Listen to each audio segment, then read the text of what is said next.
Good morning everyone, sorry for the delay. आप लोगों को पता है कि मेरी हेल्थ कैसा है, तो इसी वजह से मैंने एक फैसला लिया है। इतने सालों में आप लोगों ने जो प्यार और अपनापन जो इज्जत के तौर पर मुझे मिला, वही अगर मेरी पोती टीना को भी मिलेगा तो मुझे बहुत खुशी होगी और मैं जहां जाने वाला हूं वहां भी सुकून से रह पाऊंगा। तो आशा करता हूं आप मेरी पोती टीना को भी आप लोग स्वीकारेंगे।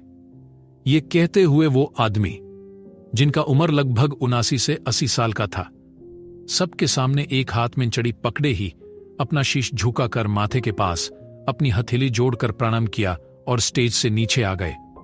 उनके बाजू में जो लड़की खड़ी थी वो अब मिक के पास आकर दरवाजे की तरफ देखते हुए कहा, तो अब सब लोगों की इंतजार खत्म करते हुए हमारे सामने आ रहे हैं हमारे कंपनी के नए सीईओ मिस टीना रयचंद। सबके तालियों के गड़गड़ाहट के बीच एक 24 साल की छोटी लड़की ऑफिस सूट में अंदर आई। उसके बाल बूंद में बंधे हुए थे, नूड लिपस्टिक और मेकअप ना के भराभर। आते ही टीना मिक के सामने खड़ी हो गई और सबको अपना सर हल्का सा झुकाकर नमस्ते किया और कहा, thank you so much everyone for the warm welcome. I hope I wouldn't disappoint any one of you present in the group. लेकिन मैं आप सबको एक बात क्लियर करना चाहती हूं, वो ये कि जैसे मैं वर्कaholic हूं, उसी तरह मैं सबसे एक्सपेक्ट करती हूं no rumours to be spread. किसी को भी कुछ भी कहनी हो और किसी से डर रहे हो तो उस आदमी की पीठ पीछे भुराई नहीं, पेपर पेन लो और उनके बारे में लिखो और मुझे भेजो। With evidences I will take a very cruel action. हर एक डिपार्टमेंट में एक कंप्लेंट बॉक्स होगा जिसका यूज करके आप मुझ तक अपनी बात पहुंचा सकते हैं। हर रोज मेरे वॉलंटियर्स ये बॉक्सेस चेक करेंगे। मैं जल्द ही वॉलंटियर्स को भी अपॉइंट करने वाली हूं। अब आते हैं काम की तरफ। अगर मुझे पता चला कि कोई अपना काम जूनियर से या इंटर्न से करवा रहा है तो अपनी जॉब भूल जाओ। मैं अपने दादू जितनी अच्छी तो नहीं, लेकिन काम के मामले में पूरी हैवान हूं। I hope a very good cooperation from all you guys. Thank you. फिर से तालियों की गड़गड़ाहट सुनाई दी और पीछे से ग्लास टूटने की आवाज सुनाई दिया तो अचानक से अपने ख्यालों से बाहर आकर टीना उस आवाज की तरफ देखने लगी। एकदम से अपने जगह से उठी और टूटे हुए ग्लास की तरफ देखते हुए अपने माथे पर हल्के से मारा और धीमी लेकिन गुस्से से कहा, क्या बात है राधा? इस महीने में 7वां ग्लास है जो आपके हाथ से टूटा। कितनी बार कहा है, मुझे देखकर घबराने की कोई जरूरत नहीं। हल्के से राधा के दोनों बाजू पकड़ अपनी तरफ घुमाकर थोड़ी उदास होकर कहा, आप मेरे माँ के जैसे हो, आपकी बहुत इज्जत करती हूं। मैं कभी भी आप पर गुस्सा नहीं कर सकती। अगर फ्यूचर में जब कभी आपको लगे कि मैं आपसे बदतमीजी कर रही हूं तो आप बिना सोचे समझे किसी की भी सामने हो मुझे थप्पड़ मार सकते हो। टीना की बातें सुनकर राधा की आंखें नम हो गई और उसी घबराहट में हल्के से बोली, बेबी, आज आपकी शादी की 3री सालगिरह है, लेकिन चौथे साहब, मेरा मतलब विशाल, अभी तक नहीं आए। मुझे लगा आप गुस्से में होंगे।